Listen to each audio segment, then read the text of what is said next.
Minha gente, é o seguinte, nós vamos hoje meditar a importância do templo, da casa do Senhor num determinado lugar.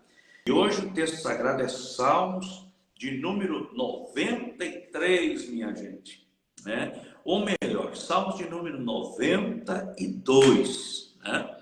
Onde nós vamos ver 3 versículos apenas, para não demorarmos tanto, né? Número 92 diz assim, versículo 12: o justo florescerá como a palmeira, crescerá como o cedro no Líbano. Depois nos diz assim: os que estão plantados na casa do Senhor florescerão nos átrios do nosso Deus. Versículo 14 diz assim: e na velhice ainda darão frutos, serão viçosos e florescentes, para anunciar-lhe que o Senhor é reto, Ele é a minha rocha, e nele não há injustiça. Que maravilha esse texto sagrado. Pastora Daí, esse texto fala de 3 coisas importantes: que o justo florescerá, né? Depois nos diz, nos fala da terceira idade na obra de Deus, quando diz que na velhice ainda darão frutos, serão viçosos e florescentes. Queremos falar aí com a turma aí que já são maior de idade, né? E velho não.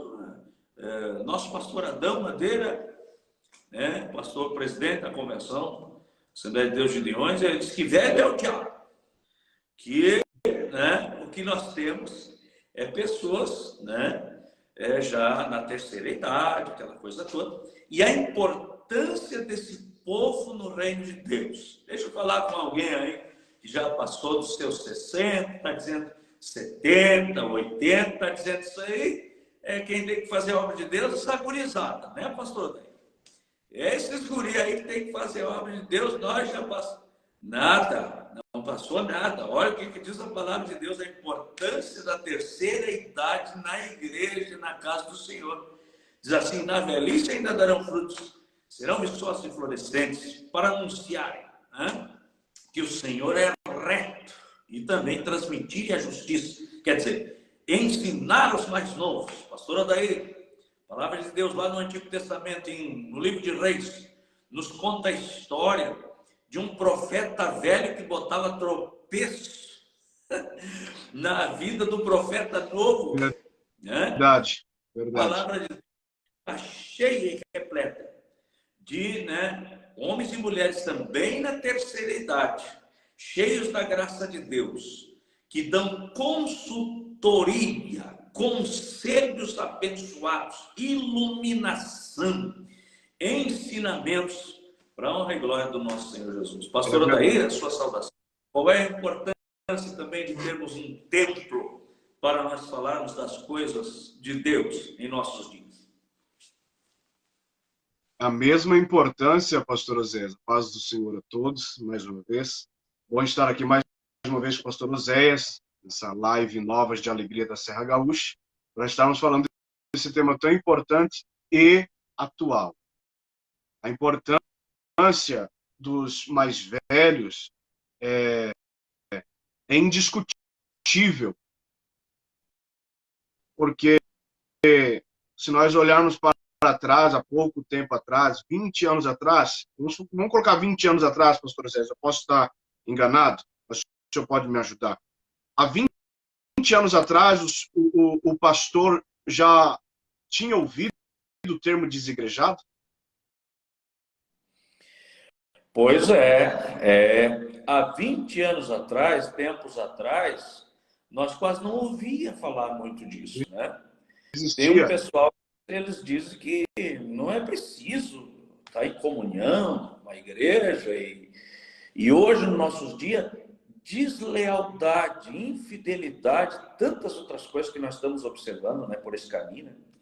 O senhor leu o Salmo 92, esses 3 versículos, nós vamos ver, o senhor falou do justo, o senhor falou daqueles que estão na terceira idade, apesar que a Bíblia nos mostra pessoas na 4ª idade florescendo e dando frutos também. A gente vê, pastor Oséias, nesses 3 versículos que o senhor leu, duas coisas muito importantes. O versículo 13, os que estão plantados, onde? Na casa do Senhor. Ah, então o Senhor tem uma casa. Uma casa. Os que estão plantados na casa do Senhor, esses florescerão. Não é qualquer um. Então, os mais velhos são pessoas plantadas na casa do Senhor. Os mais novos é que estão começando aqui. Estão recém criando raiz. Os mais velhos é que estão plantados. E eles, então, eles florescem. Vejam, aqui ainda diz, os que estão plantados na casa do Senhor florescerão nos átrios do nosso Deus. Então, plantado na casa do Senhor, florescer nos átrios do Senhor. Então, não é onde eu quero, não é onde eu decido. Aqui já está mostrando que existe um lugar específico. Se eu quero florescer, se eu quero crescer, se eu quero, de fato, fazer a diferença na minha vida espiritual, na minha vida de fé, no meu ministério, eu tenho que estar plantado na casa do Senhor. Fora disso, não tem vida. Então, nós vimos esse texto sagrado que está nos falando que devemos ter, sim, um compromisso, manter uma comunhão para estar plantado. Pastor, outra coisa importante que eu vi ali no versículo, né? Que tem uma metáfora, uma comparação que diz que o justo florescerá como a palmeira e crescerá como o cedro do Líbano. A madeira cedro tem vários tipos, né?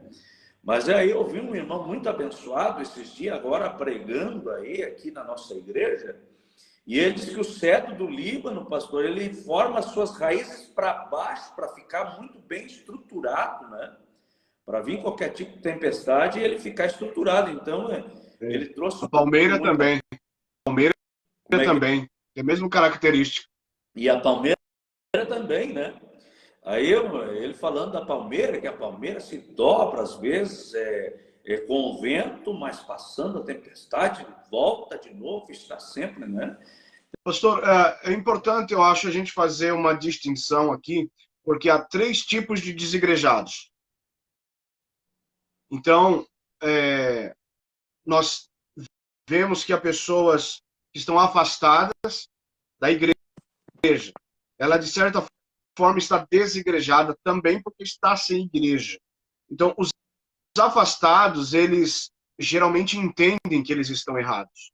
Muitas vezes não têm força para voltar, não conseguem encontrar uma igreja para conseguir esse retorno por um tempo, mas, enquanto isso, eles entendem que estão errados, que eles precisam congregar. O segundo tipo de desigrejados são os sem igreja.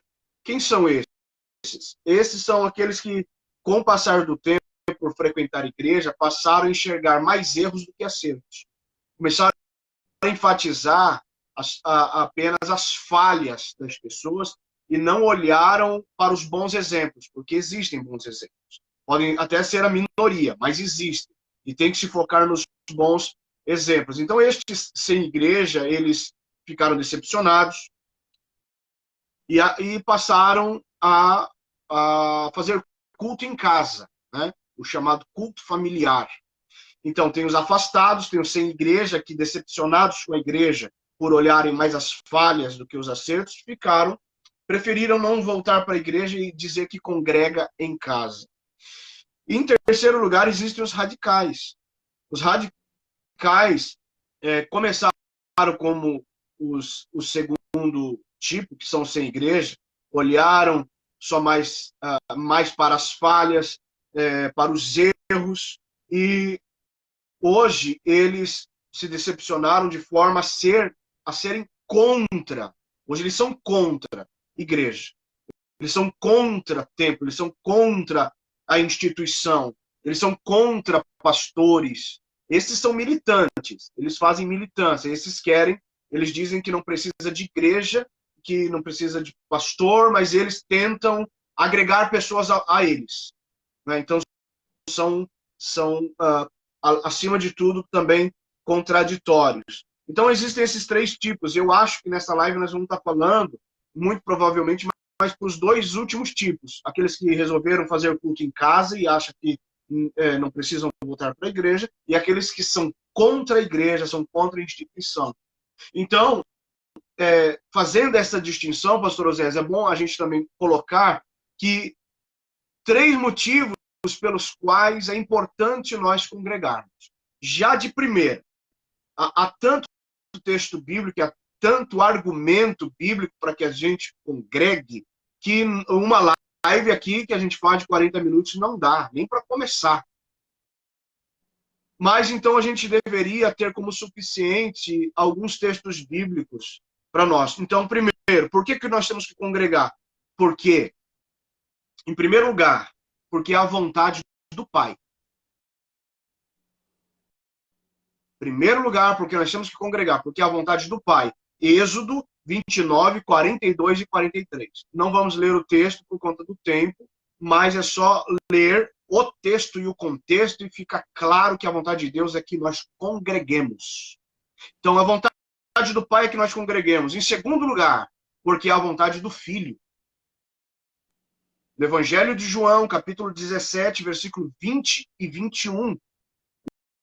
O Filho, ou seja, o Senhor Jesus, mostra que nós precisamos congregar. Em primeiro lugar, porque é a vontade do Pai. Em segundo lugar, porque é a vontade do Filho. Em terceiro lugar, porque é a vontade do Espírito Santo. Efésios, capítulo 4, versículo 3, fala da unidade do Espírito. Unidade do Espírito.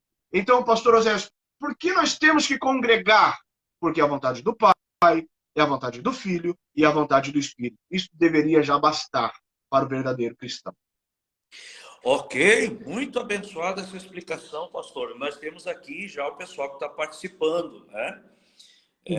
Não sei se o senhor pode ver aí, mas tem o nosso irmão Giovanni Rodrigues, que ele lembrou do texto sagrado de 1 Timóteo 4, né? E 10 diz: Espírito afirma claramente que nos últimos tempos alguns se desviarão da fé, dando ouvido a espíritos. E depois, então, aquele texto sagrado, que é fortíssimo, né? Que, então, ele também está lembrando daqueles que são desigrejados por esses 2 motivos últimos que o senhor está falando ali. Interessante, pastor Osés, que o apóstolo Paulo, ele aborda. Os irmãos estão colocando textos bíblicos aí muito bons, por isso que eu digo que tem muita coisa na Bíblia. Não existe uma forma de defender qualquer coisa que divida a igreja. Dividiu a igreja é diabólico. Não tem como fugir disso. Esse é o papel do diabo, é o modus operandi desse. Isso ele faz desde o Éden. Então, os desigrejados, geralmente eles dizem assim, como eu comentei, os desigrejados, eles olham para os erros, para as falhas, para os problemas, e justificam o erro deles com o erro que viram dos outros. Então, o apóstolo Paulo, na primeira carta aos Coríntios, e a gente sabe que a igreja aos Coríntios, né, a igreja de Corinto, era uma igreja muito problemática, com muitas dificuldades, era uma igreja dividida no mínimo em 4, né? Então, o apóstolo Paulo diz no capítulo 11 da primeira carta, no versículo 17, o seguinte: nisto, porém, que vou dizer-vos, não vos louvo, porquanto vos ajuntais não para melhor, senão para pior. Então veja, olha o que o apóstolo Paulo está dizendo para a igreja de Corinto. Quando vocês se reúnem na igreja para cultuar, está piorando a situação de vocês. O culto de vocês não está convertendo ninguém, não está fazendo de vocês melhores servos. Vocês estão se juntando para pior. Olha o que Paulo está dizendo para a igreja. Mas, por outro lado, ele diz: nisso eu não vos louvo, eu não concordo com isso, vocês não têm motivo algum de receber elogios. Mas mesmo assim, pastor, o apóstolo Paulo, identificando esse problema, Paulo não disse assim para eles: olha, é melhor que vocês não congreguem, né? Se vocês estão se juntando para pior, é melhor que nem congreguem. Paulo não disse isso. Paulo ele vai continuar ensinando que a igreja precisa ter comunhão, e a igreja precisa lutar por essa comunhão. Tanto que vai terminar o capítulo 11, ele vai falar, capítulo 11 fala da palavra da ceia, não é? Capítulo 11 da primeira carta aos Coríntios, e é o texto bíblico que o crente mais ouve na história da vida cristã dele. Porque pelo menos uma vez por mês ele vai ouvir esse texto. E 1 Coríntios, ele está dizendo aqui, olha, tem que discernir o corpo do Senhor. Não pode comer o pão e beber o cálice sem discernir o corpo do Senhor. E quem é o corpo do Senhor? Quem é o corpo do Senhor? O corpo do Senhor é a igreja. O corpo do Senhor não é Jesus. Jesus é o cabeça. Jesus é o cabeça que está mandando discernir o corpo do Senhor. O corpo do Senhor não sou eu. O corpo do Senhor não é o pastor. O corpo do Senhor é o pastor e eu. Só eu não faço o corpo do Senhor. Só o pastor não faz o corpo do Senhor. Mas se nós nos unirmos, membros, aí o corpo se forma. O corpo de Cristo não tem prótese, o corpo de Cristo não é amputado, o corpo de Cristo é perfeito. Então, Paulo vai mostrar também no capítulo 12 a respeito dos dons espirituais. Vai falar a respeito dos membros. Então, está falando de unidade. Mesmo ele identificando uma igreja muito problemática, com muitos erros, desde a liderança até a membresia, mas Paulo não disse para eles, ó, é melhor cada um congregar em sua casa, porque vocês estão se juntando para pior. Não. Paulo disse, não vamos lutar pela unidade da fé. Vamos discernir o corpo do Senhor. Vamos lembrar que os nossos irmãos são imagem e semelhança de Deus. Então, os desigrejados, pastor Osés, o texto preferido deles é aquele de Mateus 18, 20. Eu leio ele aqui. Esse é o texto preferido, que diz assim, olha, eles dizem, né?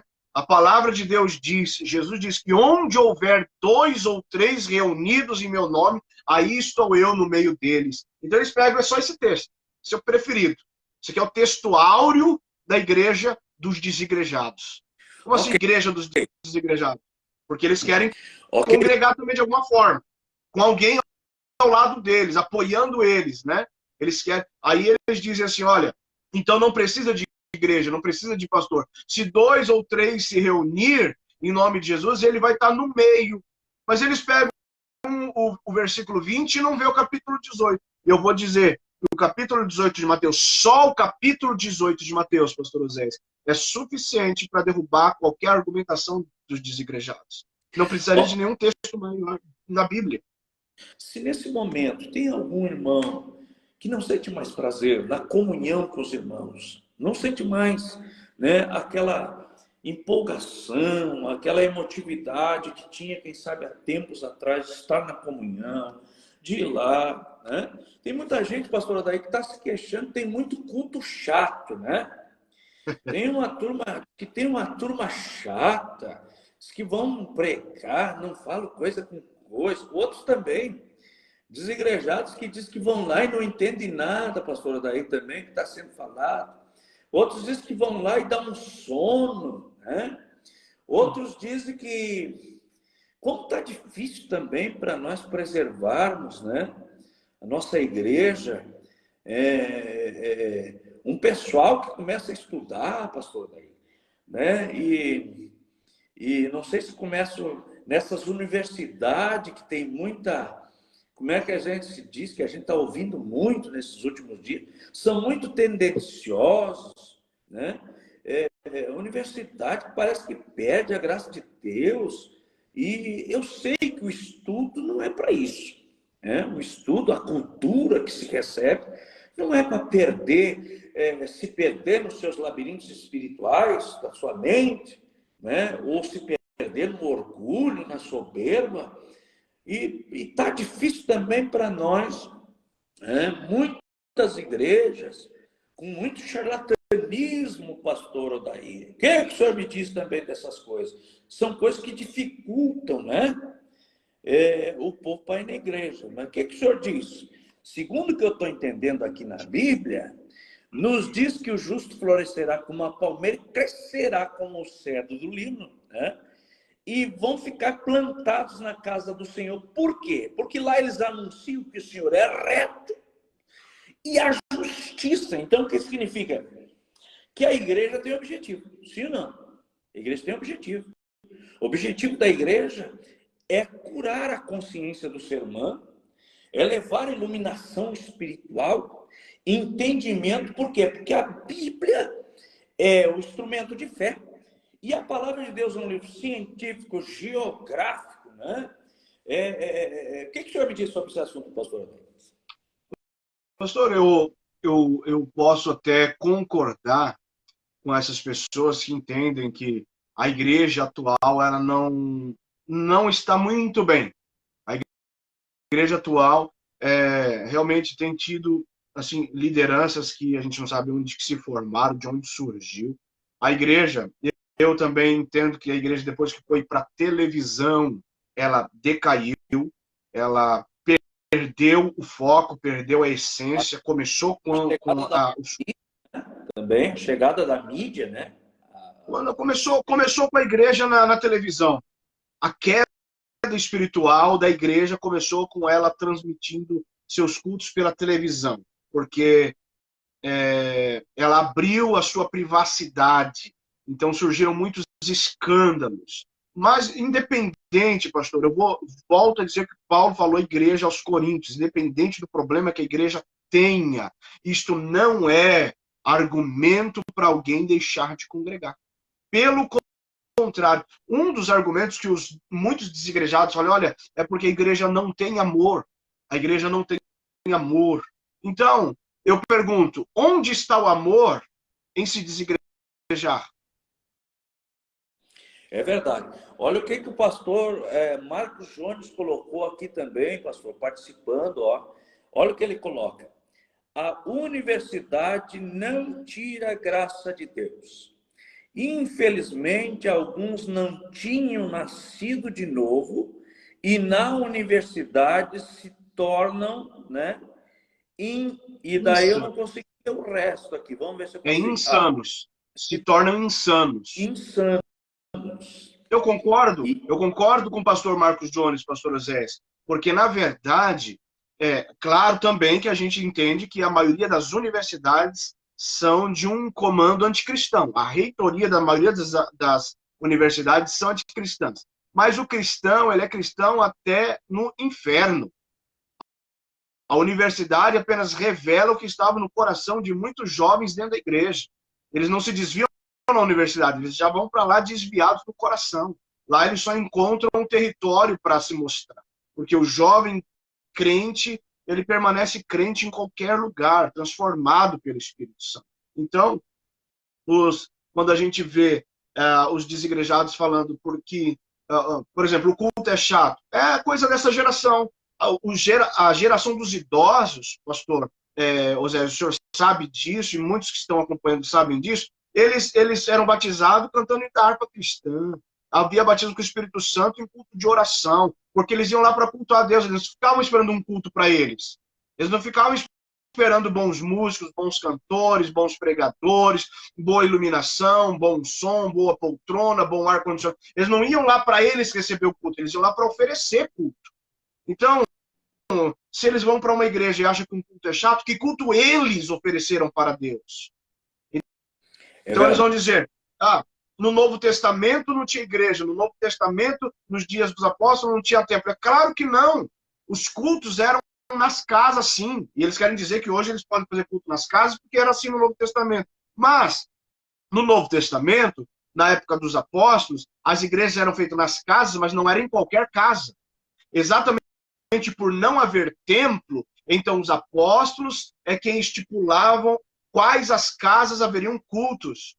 E era uma casa em uma cidade para fazer cultos naquela casa e tinha liderança estipulada. Não era assim, qualquer um fazia culto na casa e era onde queriam e quando queriam. Não funcionava dessa forma. Se a Bíblia diz que Deus deu uns para pastores, um para evangelistas, outros para profetas, outros para apóstolos, para quê? Para se autopastorear? Para eu congregar em mim mesmo e eu me pastorear e eu me servir a ceia? A ceia é para eu dar para o meu irmão, eu estou discernindo o corpo do Senhor. E é para participarmos todos juntos. Eu estou escutando o senhor falar, eu mesmo me dar ceia, eu mesmo me pastorear. Tem uns que eu mesmo me unjo. Eles mesmo se Sim, ungem, eles botam, sim, né? sim, Eles botam a mão na cabeça assim, eles mesmo se ungem, e a partir daquele verdade, momento. é verdade. Pastor, eu conheço o pastor que foi ungido na cozinha de casa pela própria esposa, entende? Então, assim, são coisas que é falta de conhecimento bíblico. E eu posso dizer isso, pastor, porque 62% das pessoas sem vínculos denominacionais hoje, ou seja, 62% dos desigrejados são pessoas egressas de denominações neopentecostais que enfatizam a teologia da prosperidade. O senhor pode ver que a maioria dos desigrejados o problema maior. Na verdade, eles tentam encobrir o verdadeiro motivo porque eles saíram da igreja. Mas geralmente, com o passar do tempo, a gente percebe, a gente vê que o motivo, na verdade, maior de um desigrejado, pastor, é relacionado a dízimos e ofertas. São pessoas que são contra dízimos e ofertas, mas porque vieram dessas igrejas, que não tem uma teologia bíblica saudável, cristã, bibliocêntrica, cristocêntrica, foram ensinados errados, comeram errado há muito tempo, adoeceram, porque quem não come bem adoece, ficam doentes e depois acham que todas as igrejas são iguais.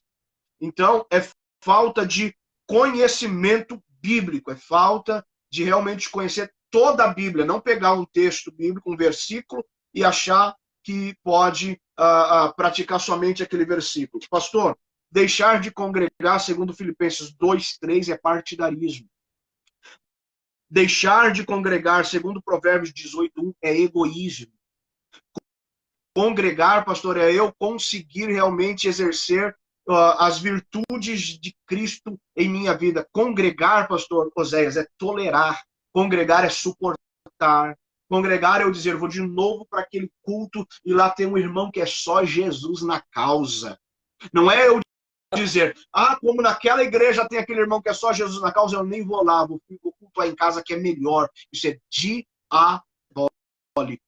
É eu ir lá e tolerar o meu irmão, é eu suportar os mais fracos, é eu ajudar quem precisa, porque eu também sou suportado, alguém tem que me tolerar também, porque eu também sou humano. A igreja não é feita por anjos perfeitos, a igreja é feita por seres humanos. Isso é discernir o corpo do Senhor. Isso é discernir o corpo do Senhor. E perdoar o irmão, tolerar o irmão, suportar o irmão e tomar santa ceia com ele do lado. Isto de fato, uma prática cristã genuína e legítima. Não é eu ficar em casa e dizer, agora não vou mais congregar com ninguém porque eu sou igreja. Não existe eu sou igreja. Existe nós somos igreja. O eu não faz nada. Jesus não tem uma pessoa. Pastor, eu encerro. Jesus não tem uma pessoa. Deus não tem uma pessoa. Deus tem um povo. Você é especial. Você não é especial. O povo de Jesus é especial. A Bíblia diz que é um povo seu, zeloso, um povo seu, zeloso, especial e de boas obras. Não sou eu. Não tem raridade em mim. Não tem especialidade em mim. Existe a especialidade no povo. Existe uma nação santa, que não era nação, agora é nação. Não é uma pessoa. Não existe eu sou igreja. Nós somos igreja.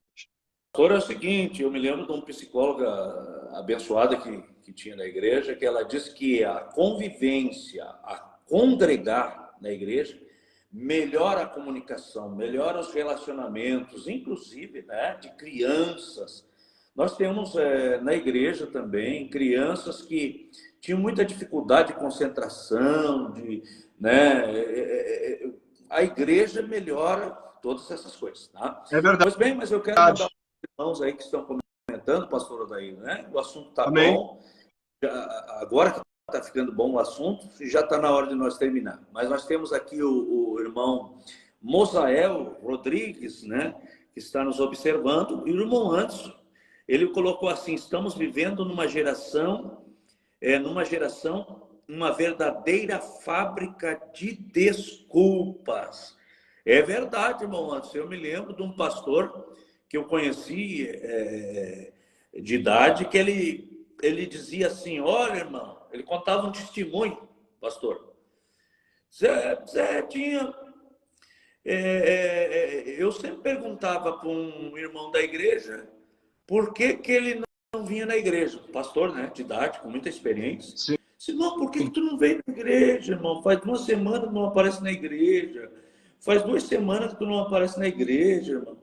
E daí disse que o irmão dava muita desculpa. Aí até um dia que o pastor estava orando e resolveu não perguntar mais para o irmão por que ele não vinha na igreja. Então, o irmão passou 1 semana, 2, 1 mês, né, sem vir na igreja, e o pastor não foi perguntar. Não perguntava. Aí lá, um certo dia, ele fez, pastor, eu gostava tanto, o senhor me perguntava por que eu não vinha na igreja. Daí disse que o pastor deu uma resposta para ele. O pastor olhou para ele e disse, irmão, é que eu não quero fazer tu pecar. Cada vez que eu pergunto por que o irmão não veio na igreja, o irmão me mente, né? Então eu não quero fazer tu pecar, por isso que eu parei de te perguntar por que você não veio para na igreja, né? Então agora o irmão que fez eu me lembrar do assunto. É verdade, irmão, é verdade. É sempre uma desculpa, né? Há possibilidade de congregar pela perseguição, que não há possibilidade de congregar pela perseguição, mas é impossível encontrar um salvo sem congregar onde há liberdade de culto. Agora entendi. Sim, Concordo plenamente. É o caso verdade. da igreja primitiva, né? A igreja primitiva ela foi dispersa pela perseguição, então eles faziam culto nas casas. Então, é isso mesmo. Hoje, a perseguição da igreja, a cristofobia, ainda é uma realidade em muitos países. Então, sim, pessoas vão ser salvas sim porque não tem possibilidade de congregar, mas são crentes. É como eu falei, são crentes. São crentes, elas não congregam, mas elas gostariam de poder congregar. Esta é a questão, né? Os desigrejados, pastor, eles procuram, né? Antes de se desigrejar, antes de se frustrar, eles procuravam uma igreja saudável, uma igreja bíblica. Aí, por não encontrar tal igreja, aí eles resolveram ficar em casa e cultuar em casa, que não é nem saudável nem bíblico. Ou seja, claro que se eu cultuar com a minha família aqui, isso é saudável e bíblico. Se eu fizer um culto doméstico, isso é saudável e bíblico. Agora, eu deixar de congregar numa cidade que tem 85 ministérios, que eu posso escolher onde eu quero, e dizer que eu não, que nenhum deles estão certos, e que eu ficar em casa é o que está certo, isso aí como disse o pastor Marcos Jones, isso é insanidade. Ok, o senhor falou sobre um assunto seríssimo aí, a tal de cristofobia, né? Alguns países que a gente sabe, e lá havia irmãos que faziam até congregação subterrânea. Tem um grande missionário que fala de um país que eles não tinham Bíblia, não podiam ter a Bíblia. Então, quando eles arrumavam a página da Bíblia, eles ficavam lá lendo e assim por diante. É uma coisa séria. E nós temos toda a liberdade, tranquilamente, né? E às vezes não fizemos isso. Quem sabe, Deus nos abençoe essa nossa liberdade que temos, né? de estar congregando e estar na comunhão.